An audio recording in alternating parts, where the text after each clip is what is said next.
Friends, Raviteja గారు ఇప్పటివరకు చేసిన సినిమాలకు పూర్తిగా భిన్నంగా కనిపిస్తున్న సినిమా ఏదో తెలుసా? అదే ఇరుముడి. ఇది రవితేజ గారి 77వ సినిమా. శివ నిర్వాణ గారు దర్శకత్వం వహిస్తున్న ఈ సినిమాలో రవితేజ గారు ఒక తండ్రి పాత్రలో కనిపించబోతున్నారు. తన కూతురుతో ప్రశాంతంగా జీవించే ఒక తండ్రి జీవితంలో కొన్ని అనుకోని సంఘటనలు జరుగుతాయి.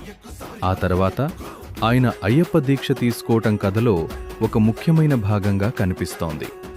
ఇప్పటికే విడుదలైన గ్లిమ్స్ ట్రైలర్ చూస్తే రవితేజ గారు మనం సాధారణంగా చూసే మాస్ క్యారెక్టర్కి భిన్నంగా చాలా ఎమోషనల్గా కనిపిస్తున్నారు.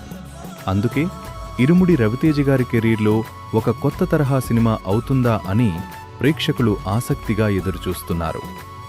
మరి ఇరుముడి సినిమా మీ అంచనాలను అందుకుంటుందని అనుకుంటున్నారా? కామెంట్లో మీ అభిప్రాయం చెప్పండి మరియు సబ్స్క్రైబ్ చేసుకోండి.